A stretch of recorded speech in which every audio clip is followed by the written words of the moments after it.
अंतवत्तु फलम तेषां तद्भवत्प्ले मेभिषां देवान् देवजियो यान्ति मद्भक्ता यान्ति मामपि। अल्प बुद्धि वाले व्यक्ति देवताओं की पूजा करते हैं, उन्हें प्राप्त होने वाले फल सीमित तथा क्षणिक होते हैं। देवताओं की पूजा करने वाले देवलोक को जाते हैं, किंतु मेरे भक्त अंततः मेरे परम धाम को प्राप्त होते हैं। क्या है समझ में? जिनके पास कम बुद्धि होती है वो सिर्फ देवी देवताओं की पूजा ही कर पाते हैं और वाले से जो लोग देवता की पूजा करते हैं भगवान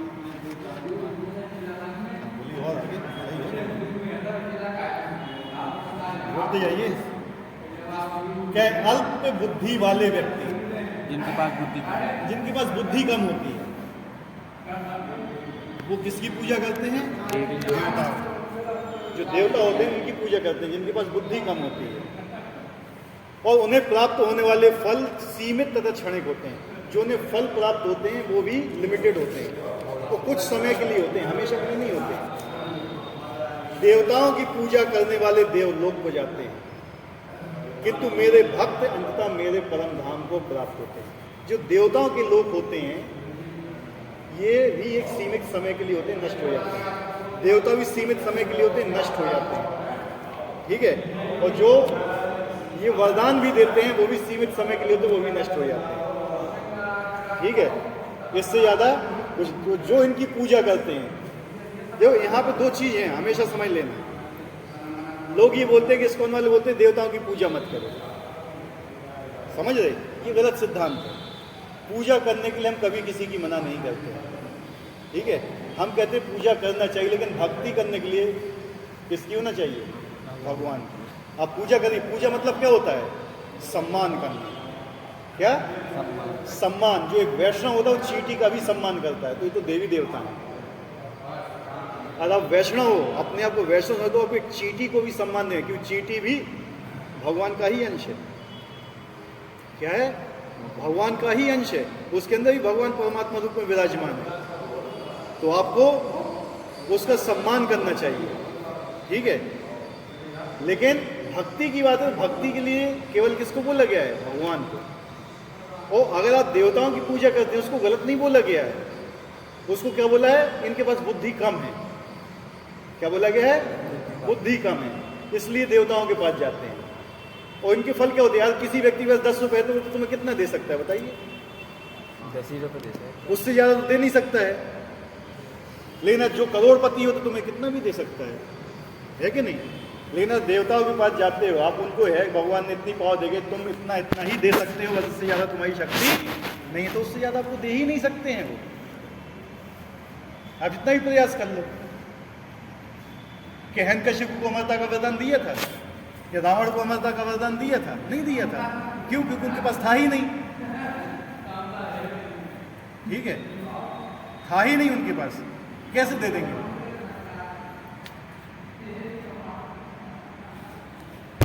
तो ये चीज समझिए। हिरण्यकशिपु ने 36,000 सालों तक तपस्या की। कितने साल तक? 36,000 साल तक। कैसे तपस्या की?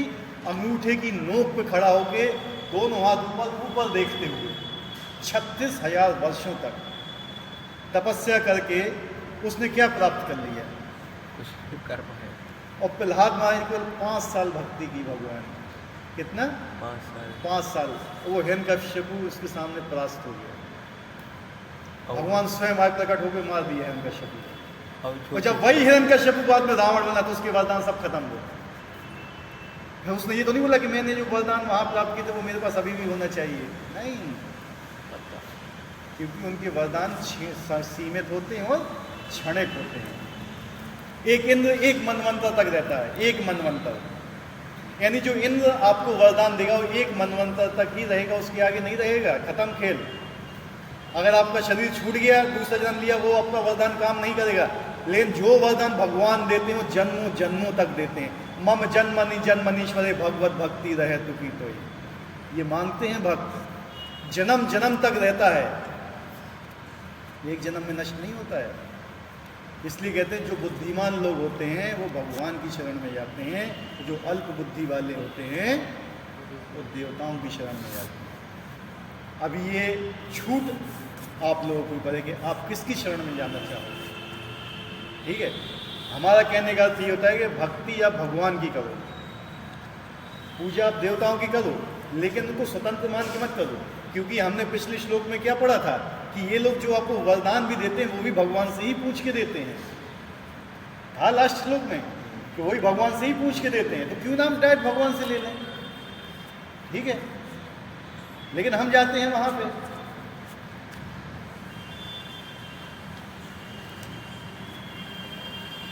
तो क्या जो देवताओं की पूजा करते हैं वो देवलोक जाएंगे, इंद्र की पूजा करेगा इंद्र लोक जाएगा, वायु की पूजा करेगा वायु लोक जाएगा, कहीं पे भी सूर्य की पूजा करेगा सूर्य लोक जाएगा, लेकिन ये सब चीज़ नष्ट हो जाएंगी। क्या है? नष्ट हो जाएंगी ये सब चीज़। लेकिन जो भगवान का परम धाम वो कभी नष्ट नहीं होता है, तो वहां से वापस आने की संभावना नहीं, लेकिन ये सब चीज़ें नष्ट हो जाएंगी तो वापस आओगे आप फिर से। जितने आपने पुण्य कमाए हुए हैं उस पुण्यों के अनुसार आपको लोगों का निर्धारण होता है, तो जब पुण्य वहाँ क्षीण हो जाते हैं तो आप वापस आओगे। आपको 10,000 रुपये है वृंदावन गए रहने के लिए, कब तक रहोगे? जब चले गए तो क्या करोगे? वापस मंगवाओगे, फिर कमाओगे, हैं? ऐसे ही है। अभी जितना मनुष्य जन्म है हमारा, इसमें हम अपने कमाएंगे, तो जब हो जाए तो वहाँ इन्वेस्ट होता है, केवल खर्च होते हैं, वहाँ कमाते नहीं हैं। कमाने की जो है छूट केवल मनुष्य जीवन में। यहाँ पे भी आप पुण्य कमा सकते हो, यहाँ पे भी आप भक्ति कर सकते हो, सब कुछ।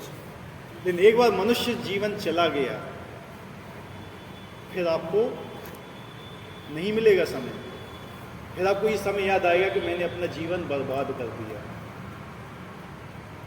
तो इस बर्बादी से कम बचो, कि हमें ये मनुष्य जीवन जो मिला हुआ है इसको बर्बाद नहीं करना है। जो नियम मिले हैं उन नियम को पालन करो, सीरियसली पालन करो और यहाँ से निकलो। ये कोई रहने की जगह नहीं है। लोग कहते हैं कि मुझे ये कष्ट है, मुझे वो कष्ट है, फलाना कष्ट है, ढिकाना कष्ट है, ये है वो है। एक आदमी मरने वाला होगा, उससे पूछ लें जिंदगी में कोई ऐसा समय निकला जब उसको कष्ट न हुए हो? हैं? बताइए, कोई ऐसा व्यक्ति जिसके जीवन में परेशानियां ना हो, जिसको कष्ट ना हो? तो हम कष्ट का इंतजार करेंगे कि कष्ट समय जब खत्म हो जाए हम भगवान का नाम लेंगे? नहीं, कष्टों में रहते रहते ही हमें भगवान का नाम लेना है, तो कष्ट अपने आप चले जाएंगे। लेकिन लोग क्या करते हैं, हमारे जब कष्ट खत्म हो जाएंगे तब लेंगे। मतलब मैं जब ठीक हो जाऊंगा तब मैं दवाई खाऊंगा, अभी मैं बीमार हूं तो अभी मैं दवाई नहीं खाऊंगा। समझ रहे बात को मेरी? है कि मैं जब सही हो जाऊंगा तब मैं दवाई ग्रहण करूंगा, तो अभी मैं बीमार हूं, मुझे सब कुछ टेस्ट है, तो अभी मैं दवाई ग्रहण नहीं करूंगा। जब मैं पास हो जाऊंगा, पास करे जाए तब मैं एग्जाम दूंगा, पहले मैं एग्जाम नहीं दूंगा। समझ रहे बात को? यानी कष्ट है, जिंदगी कभी कष्ट से फ्री नहीं है, और लास्ट टाइम तक कष्ट ही कष्ट रहेंगे। ब्रह्मांड के 14 लोकों में यहाँ तक कि ब्रह्मा जी को भी कष्ट है। तुम कैसे बच जाओगे? नहीं बच सकते कष्टों से। तुम ये सोचो कि महुआ छोड़ के भाग जाऊंगा कहीं, वहां कष्ट नहीं मिलेंगे, क्योंकि भौतिक जगत का नियम है कष्ट देना।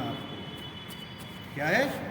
यहाँ कष्ट मिले, चाहे महुआ में रहो, अगर आपके जीवन में कष्ट हैं तो महुआ में रहोगे तो भी कष्ट मिलेंगे, या दिल्ली में जाओगे तो भी कष्ट मिलेंगे, अमेरिका में जाओगे तो भी कष्ट मिलेंगे।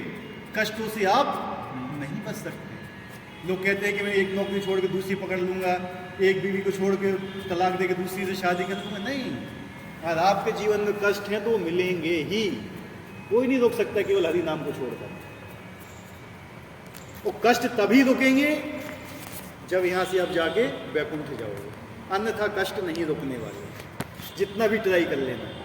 और जितनी जिंदगी निकल गई पास्ट लाइफ वो भी देख लो, और जितनी आते आगे जाएगी ना जिंदगी, रोज आपको नए नए कष्ट आएंगे, रोज डेली एक एक नया कष्ट आपके सामने आएगा।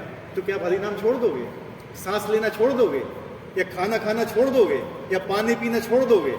कष्ट है मैं पानी नहीं पीऊंगा, कष्ट है मैं रोटी नहीं खाऊंगा, आज वो परेशानी चल रही है, आज मैं सांस नहीं लूंगा, ये नहीं बोलता है कोई। हाँ, हरि नाम जरूर छोड़ दूंगा, आज भैया नाम नहीं लेना है, आज बहुत अर्जेंट काम है मेरे, आज मैं नाम नहीं करूंगा, आज मैं ये नहीं करूंगा, आज वो नहीं करूंगा। ऐसा नहीं होता है। इसलिए कहते हैं हर सांस में भगवान का नाम होना चाहिए। जितने भी महान संत हैं क्या कह के गए हैं, यही एक चीज़ कह के गए हैं। ये कहीं का भी उठा लो, तुलसीदास जी, कालिदास जी, हमारे शील प्रभुपाद जी, चैतन्य महाप्रभु, जितने भी हैं संत बड़े बड़े, जितने भी भगवान के, सब यही कह के गए कि अगर यहाँ से निकलो, यहाँ से निकलो, यहाँ से निकलो। और लेकिन हम निकलना नहीं चाहते हैं, नहीं चाहते, नहीं चाहते। कृपालु जी महाराज पता क्या बोलते थे, एक मल का कीड़ा है ना, मल का कीड़ा जानते हो ना, उसको आप गुलाब के फूल के ऊपर रख दोगे ना, नहीं रहेगा, वो वापस मल में आएगा, उसको वहीं मिलता है, क्योंकि वो नहीं जानता है कि मैं कहाँ पे हूँ। अभी हम जो यहाँ पे है ना, हम मल में हैं एक हिसाब से, तो हमें यहाँ अच्छा लग रहा है, ठीक है। तो बेसिकली क्या है, हमारा उद्देश्य क्या है, हमें यहाँ से निकलना है, हमें देवलोकों को नहीं जाना है, क्योंकि देवलोक भी क्या होगा, ब्रह्मा जी का जैसे ही दिन होगा सब नष्ट हो जाएंगे। ब्रह्मा जी की रात्रि में सब विलुप्त हो जाते हैं, भगवान के शरीर के अंदर चले जाते हैं, प्रवेश कर जाते हैं, नष्ट हो जाते हैं। जब ब्रह्मा जी की फिर से अगला दिन चालू होता है तो फिर से प्रकट होते हैं, फिर से जो तुम्हारे जिस स्थिति में तुमने शरीर छोड़ा था वही तुम्हें फिर देह मिलेगी वापस, ठीक है। तो ये नियम प्रकृति बहुत खतरनाक है, तो जितना भी जल्दी हो हमें यहाँ से निकलने का प्रयास करना चाहिए। तो भगवत गीता कुछ भाष्यकार कहते हैं, देवता की पूजा करने वाला व्यक्ति परमेश्वर के पास पहुंच सकता है, किंतु यह स्पष्ट कहा गया है कि देवताओं के उपासक भिन्न लोक को जाते हैं, जहाँ विभिन्न देवता से, ठीक उसी पर जिस तरह सूर्य की उपासना करने वाला सूर्य को, तो चंद्रमा का उपासक चंद्रमा को प्राप्त होता है। एक चीज बताइए, लोग कहते हैं कि किसी भी देवता की पूजा करो भगवान के धाम पहुंच जाओगे, ये एक मिसकंसेप्शन समाज में फैला हुआ है। गीता ये नहीं बताती है। मतलब तमिलनाडु एक्सप्रेस पकड़ोगे चेन्नई जाने के लिए तो कहाँ पहुंचोगे, हैं पहुंचोगे ना, और कोलकाता जाने के लिए हावड़ा पकड़ी तो कोलकाता पहुंचोगे, हैं, और झांसी से पुष्पक पकड़ी तो मुंबई पहुंचोगे, हैं। तो अगर अलग अलग पथ पे आप जा रहे हो तो एक जगह कैसे पहुंच जाओगे, समझे हमारी बात को। अगर आप इस जगह जा रहे हो तो पनवाड़ी पहुंचोगे, इस जगह जाए तो बांदा पहुंचोगे, और कट गए तो फिर कानपुर पहुंचोगे, इससे कट गए तो छतरपुर पहुंचोगे। सही बात है कि नहीं, क्या गलत है? तो अगर आप देवता की पूजा करें तो भगवत धाम कैसे पहुंच जाओगे, उस देवता के धाम में पहुंचोगे जिसकी आप पूजा कर रहे हो, जो आपका गंतव्य है, ठीक है। लेकिन वही क्या बताया कि जो उनके लोक भी हैं ना, वो भी क्षणिक हैं, वो भी नष्ट हो जाएंगे। जब अनंत शेष के मुंह से अग्नि निकलती है तो ऊपर के 3 लोग नष्ट हो जाते हैं, भू भुआ स्वर्ग, और शायद महलोक भी नष्ट हो जाता है। जनलोक, तपलोक, सतलोक, 3 लोग बचते हैं। महलोक के व्यक्तियों के पास कुछ विमान होते हैं तो विमान से वो जनलोक पहुंच जाते हैं, ठीक है, और ये 3 नष्ट हो जाते हैं। भूलोक, भुवलोक, स्वर्गलोक, महलोक, ये जो भूलोक शायद जो ऊपर के 3 लोग हैं, जब अनंत शेष के मुंह से अग्नि निकलती है तो 3 नष्ट हो जाते हैं, ऊपर के 3 बचते हैं। और जो महलोक के निवासी होते हैं अपने विमानों से ऊपर के लोकों में पहुंच जाते हैं, लेकिन हम लोग क्या हो जाते हैं, नष्ट हो जाते हैं।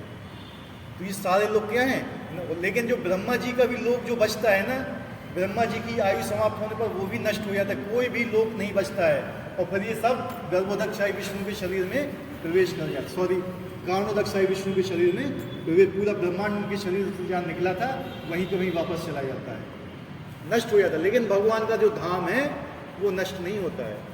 इसलिए हमारी इच्छा क्या होना चाहिए, कम से कम भगवत धाम को पहुँचे। क्या है, भगवत धाम पहुँचे। तो देवताओं के पूजक कहाँ जाएंगे, देवलोक में। और भगवान क्या बोल रहे हैं, जो मेरे भक्त हैं मेरे धाम में हैं। बोले ऐसा नहीं है कि जिस किसी भी देवता की पूजा करने से भगवान को प्राप्त किया जा सकता है, यहाँ पर इसका निषेध किया गया है, क्योंकि स्पष्ट कहा गया देवताओं के उपासक भौतिक जगत के अन्य लोगों को जाते हैं, किंतु भगवान के भक्त भगवान के ही परम धाम को जाता है। आगे प्रश्न उठाया जा सकता है कि यदि विभिन्न देवता परमेश्वर के शरीर के विभिन्न अंग हैं तो उन सब की पूजा करने से एक जैसा फल मिलना चाहिए, किंतु देवताओं के उपासक अल्पज्ञ होते हैं, क्योंकि वे ये नहीं जानते कि शरीर के किस अंग को भोजन दिया जाए। उसमें से कुछ इतने मूर्ख होते हैं कि वे ये दावा करते हैं कि अंग अनेक हैं, अतः भोजन देने के ढंग अनेक हैं, किंतु ये बहुत उचित नहीं है। क्या कोई कानों या आंखों से शरीर को भोजन पहुंचा सकता है? वे ये नहीं जानते कि ये देवता भगवान के विराट शरीर के विभिन्न अंग हैं, और वे अपने अज्ञानवश ये विश्वास कर बैठते हैं कि प्रत्येक देवता पृथक ईश्वर हैं तथा परमेश्वर का प्रतियोगी है। जो लोग देवताओं की पूजा करते हैं, देवताओं की पूजा करने को गलत नहीं बताया गया है, लेकिन आप देवताओं की पूजा भगवान मान के करते हो। क्या मान के? कि यही भगवान है, यही हमें मुक्ति प्रदान करनी, सब प्रदान करेंगे। नहीं, उनके हाथ में मुक्ति प्रदान करना नहीं है, वो मुक्ति प्रदान नहीं कर सकते हैं देवता, उनको उसकी शक्ति नहीं दी गई है। ठीक है, वो केवल आपको भौतिक वरदान दे सकते हैं यहाँ पे रहने के लिए, इससे ज़्यादा कुछ नहीं कर सकते हैं। केवल देवताओं की पूजा करो तो देवताओं के लोग जाओगे, उससे आगे नहीं जा सकते हो, ये बताया गया है स्पेशली यहाँ पे।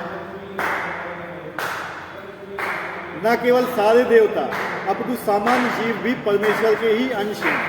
श्रीमद् भागवत में कहा गया ब्राह्मण परमेश्वर के सिर हैं, क्षत्रिय उनकी बाहें हैं, वैश्य उनकी कटी तथा शूद्र उनके पांव हैं, और इन सबके अलग अलग काल हैं। यदि कोई देवताओं को तथा अपने आप को परमेश्वर का अंश मानता है तो उनका ज्ञान पूर्ण है, किंतु यदि वे इसे नहीं समझता तो भिन्न लोगों की प्राप्ति होती है जहाँ देवतागण निवास करते हैं। ये वे गंतव्य नहीं है जहाँ भक्तगण जाते हैं। ठीक है, ये बताया कि देवता क्या है? भगवान के अंश हैं, भगवान नहीं है। क्या? भगवान के अंश हैं। आप इस हाथ में एक रोटी बांध दोगे, एक रोटी इस पैर में बांध दो, एक रोटी इस पैर में, एक इस हाथ में, एक इस हाथ में, सोचो कि पेट भर जाएगा तो भर जाएगा, ये हाथ पुष्ट हो जाएगा। लेकिन अगर वही 4 रोटी आप खाते हो तो चारों चीज़ें पुष्ट हो जाएंगी। लेकिन रोज एक एक रोटी बांधते रहो चारों में 1 महीने तक, तो क्या होगा? खाओ नहीं, क्या होगा हाल? हैं? खेल खत्म हो जाएगा 1 महीने में। तो देवताओं की पूजा नहीं कर रहे हो आप, भगवान की पूजा नहीं करे तो व्यर्थ है। लेकिन आप अब देवताओं की पूजा कर रहे हो ये मानते कि ये भी भगवान के ही सेवक हैं। क्या? भगवान के ही, ये भगवान से स्वतंत्र नहीं है, तब तो आप कर सकते हो। लेकिन उसमें भी एक आता है कि क्यों हम अपना टाइम वेस्ट करें? फिर जहाँ हमें पता है कि हम भगवान की पूजा करना है तो हम इन सब चीज़ों में टाइम वेस्ट क्यों करें? हम सीधे भगवान की पूजा क्यों ना करें? Right wrong? इसलिए हम लोग कहते हैं कि देवताओं की जो पूजा करने में समय वेस्ट नहीं करना चाहिए, पूजा करने को मना नहीं करते। आप पूजा कीजिए, लेकिन जब आपको पता है कि वो फल भी भगवान के द्वारा ही प्राप्त हो रहा है तो सीधी भगवान की भक्ति क्यों नहीं करते हैं? बताइए, कोई क्वेश्चन है इसके पीछे तो बताइए, कोई पूछना चाहता है कुछ, क्योंकि ये ही एक मेन चीज़ है जो समाज में बहुत फैली हुई है।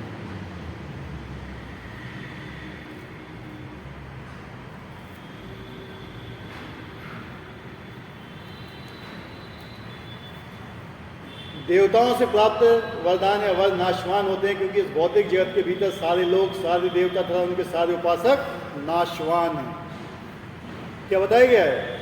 उनके लोग, देवता तथा उनके सारे उपासक क्या हैं? नाशवान हैं। अतः इस श्लोक में स्पष्ट कहा गया है कि ऐसे देवताओं की उपासना से प्राप्त होने वाले सारे फल नाशवान होते हैं। अतः ऐसी पूजा केवल अल्पज्ञों द्वारा की जाती है। किसके द्वारा? अल्पज्ञों के द्वारा। क्योंकि परमेश्वर की भक्ति में कृष्ण भावनामृत में संलग्न व्यक्ति ज्ञान से पूर्ण दिव्य आनंद में लोक की प्राप्ति करता है, तथा उसकी तथा देवताओं के उपासक, सामान्य उपासक की उपलब्धियां पृथक पृथक होती हैं। परमेश्वर असीम है, उनका अनुग्रह अनंत है, उनकी दया भी अनंत है। अतः परमेश्वर की अपने शुद्ध भक्तों की कृपा भी असीम होती है। आज एक ही श्लोक लेंगे, ठीक है? तो इसमें कोई क्वेश्चन है तो आप पूछ सकते हो, क्योंकि काल तक का हो गया था तो हम दूसरा श्लोक भी कर देते।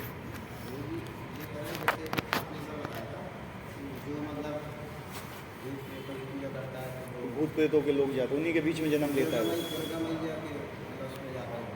नहीं, ये नहीं बोला था।